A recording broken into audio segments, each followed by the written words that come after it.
I had a nightmare relationship with an older man during college, and it ended when he dropped me like a hot potato when I got cancer. Now I found out I was his affair partner the entire time, and I might see him soon at a work function.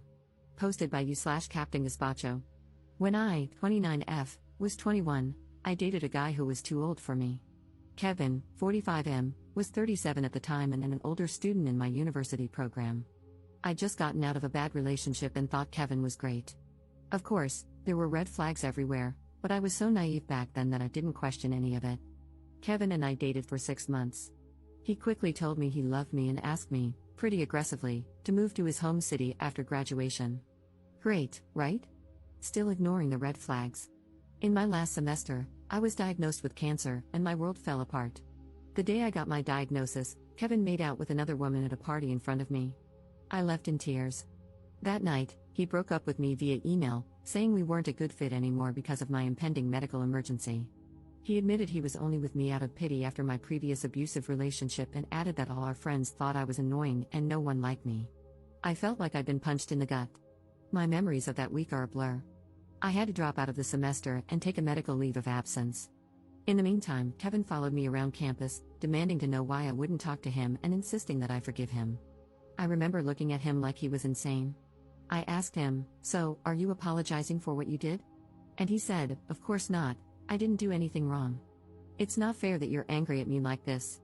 I told him to go to hell and focused on getting my paperwork squared away and moving back home for chemo. That period of my life was a nightmare, and I don't like thinking about it. I became suicidal and was diagnosed with depression, so I started seeing a psychiatrist while undergoing chemo. I lost most of my friends, as they didn't know how to deal with my illness. However, a few stuck by me, and they're still my friends today. Some of them are even my colleagues now. In the months after I left school, Kevin badgered me over text, saying he didn't know what happened between us and demanding that I forgive him.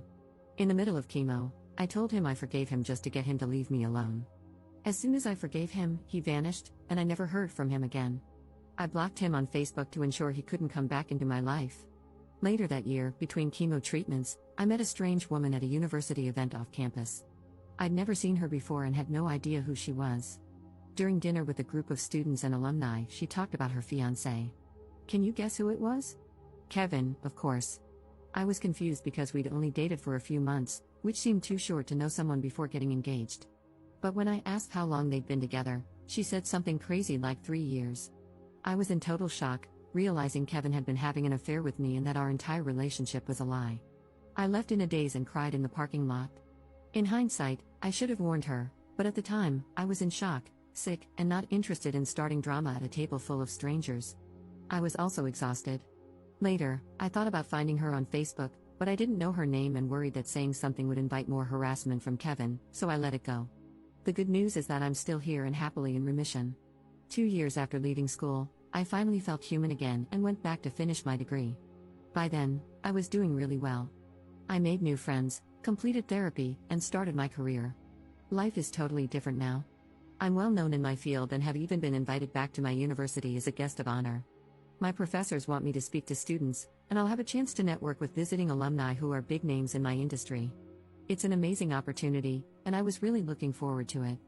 The only problem is that Kevin is on the guest list, along with a woman who shares his last name, presumably his wife.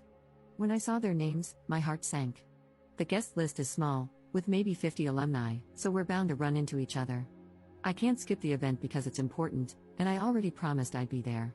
Plus, I don't want to avoid things out of fear of running into someone like him. How do I handle seeing Kevin again? Should I treat him like a stranger? What if he tries to hug me like we're old friends? That's something he would do. I also have no idea if I should say anything to his wife. I don't want to reopen this can of worms from my past. I'm losing sleep over this and don't know what to do. Commenter.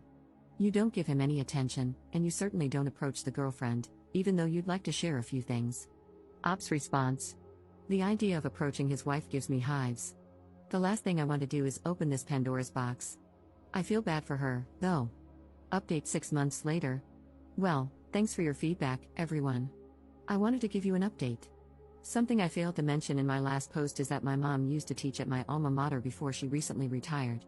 She didn't know about my brief relationship with Kevin years ago.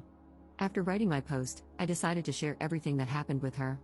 Mom immediately got this weird look on her face and said she knew exactly who I was talking about because he used to teach in my department. She said, "I don't think Kevin will be a problem for you." When I asked why, she said, "Trust me, you'll see. That guy is kind of a loser." So I went to the event, and it was amazing. I took some of the advice here and brought a girlfriend so I wouldn't be alone in case Kevin tried to pull something. I met a bunch of alumni and ran into a couple of people I had lost touch with when I got sick. Everybody was thrilled to hear how well I'm doing, and my speech got an ovation when I was done. Anyway, Kevin showed up with his wife. I don't know how to say this without sounding mean, but he's gotten fat and is going bald. I was surprised at how old he looked until someone told me he's almost 50 now, which means he lied to me when we were dating and said he was younger than he really was. Also, I heard from old classmates that Kevin is still studying for his degree and working nights as a security guard now. Kevin was the only person at the event who avoided me. Like, it was obvious. I thought he was going to avoid me all night until I accidentally found myself alone for 30 seconds, which is when he nervously approached me to congratulate me. I smiled, said thanks, and kept moving. He tried cracking a dumb joke to me later, but I just ignored him, which seemed to frustrate him. Overall, I just spent the night focused on the people around me and forgot he existed. Interestingly, he managed to repeatedly piss off a bunch of people, including his wife and one of the deans, throughout the night with stupid comments. It got so bad that people started a running joke about what an insensitive moron Kevin was. I'm so glad I went and didn't allow one jerk from my past to make me hide. I had a great time and was surprised at how unafraid I felt when I saw Kevin again. The memories from that time of my life were so traumatic, but now he's just some jerk I once knew. I'm not sure now WTF I ever saw in him or why I was ever scared of him. Oh, and by the way, I recently started a great new job that came with a big raise, which means I'll have my student loans paid off this year, so life is good. Thanks for your help, Reddit. Edit. Wow, the comments got locked fast. 2 things I wanted to add. 1. An acquaintance recently told me that Kevin and his now wife were apparently in an open relationship for a long time, including while he and I were together, and that she closed the relationship a few years ago because she got annoyed. I can only imagine the shenanigans.